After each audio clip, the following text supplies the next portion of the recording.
Olá, bem-vindos a mais um vídeo aqui no canal Ricardo de Paris.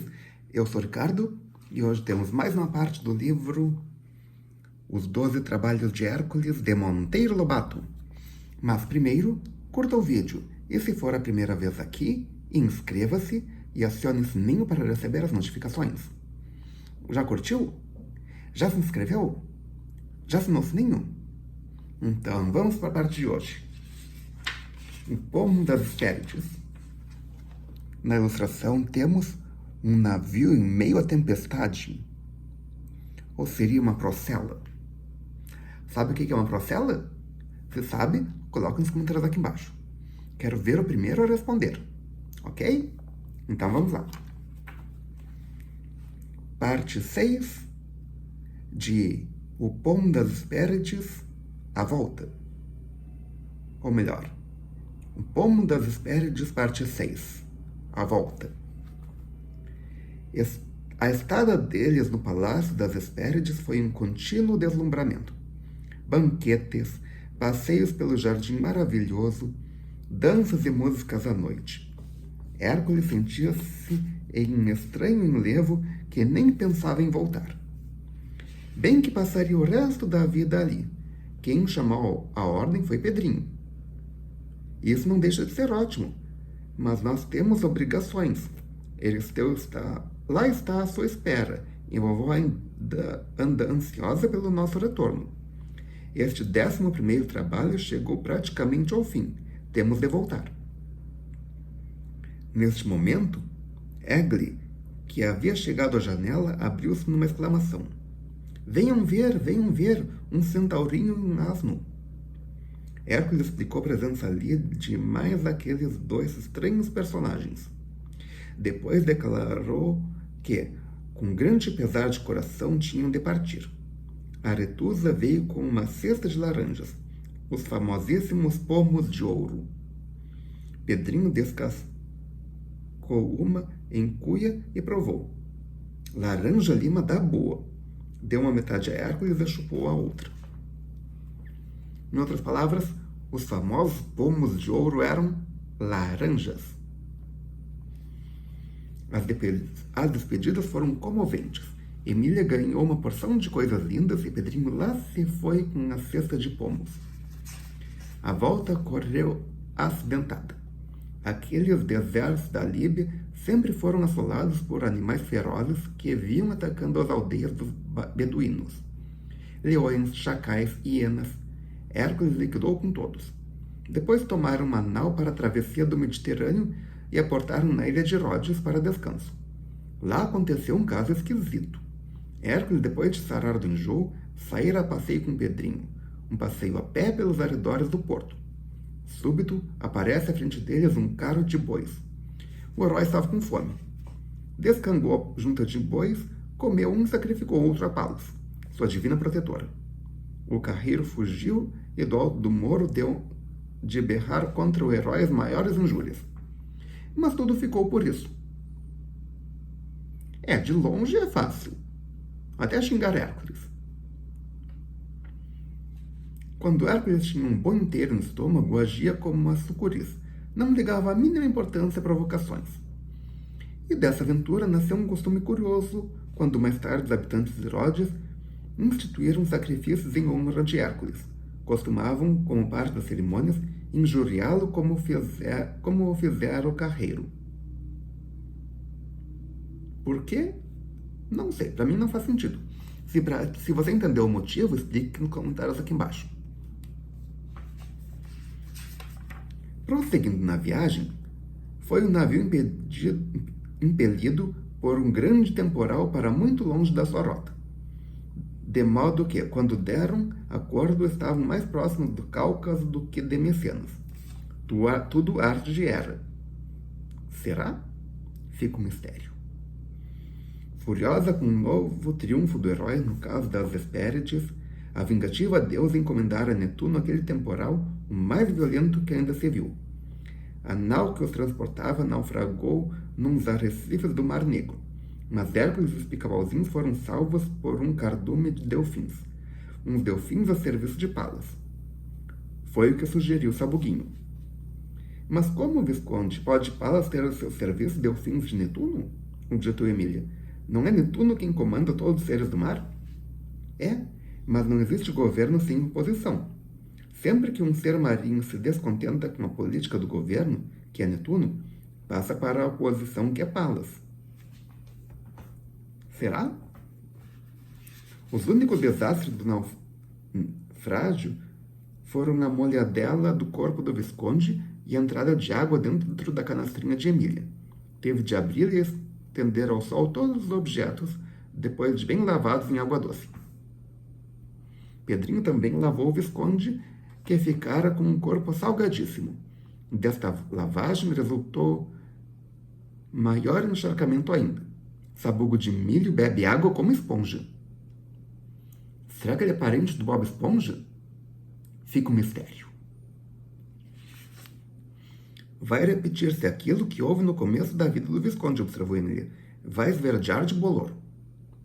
Pedrinho não viu nisso mal nenhum, porque sua intenção, logo que voltasse ao sítio, era entregá-lo a tia Anastácia para uma reforma de corpo.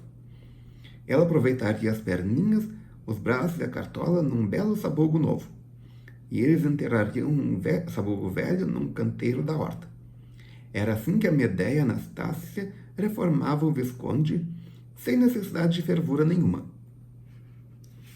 Depois de restabelecer-se demais aquela viagem por mar, Hércules rumou na direção do Cáucaso, que é a famosa montanha plantada entre a Europa e a Ásia. Por quê? Porque em vez de seguir para Micenas, se pôs Hércules a caminho do Cáucaso? Por causa de Prometeu. Já de muito tempo andava com a ideia de uma visita a esse titã de fígado devorado pelo abutre de Zeus, e que ocasião melhor que aquela em que um temporal lançava quase aos pés do Cáucaso? Quando Hércules lhe comunicou a grande ideia, Pedrinho e Emília abraçaram-no comovidos. Ambos sabiam a história de Prometeu contada por Dona Benta. Você conhece a história dele? Vamos ver. Prometeu era um dos titãs que se rebelaram contra Zeus e, depois de vencido, recebeu uma tortura horrenda. Ficou eternamente amarrado ao Elbrus, o pico mais alto do Cáucaso. Quantos metros exigiu Emília? Tem 5.657 metros, cantou o sabuguinho, e continuou, depois de gozar a admiração de Hércules. Pois é, Zeus condenou a ficar amarrado naquele pico eternamente e a ser eternamente bicado por um abutre. Sei, disse Pedrinho, bicado no fígado. O abutre come o fígado de Prometeu diariamente, e diariamente o fígado renasce. Os deuses sempre foram vingativos. Daí vem aquele dito: a vingança é o manjar dos deuses. E ninguém jamais verificou isso melhor do que esse titã. O suplício de Prometeu é de arrepiar os cabelos. Mas que é que ele prometeu? Perguntou Emília. Prometeu não prometeu coisa nenhuma.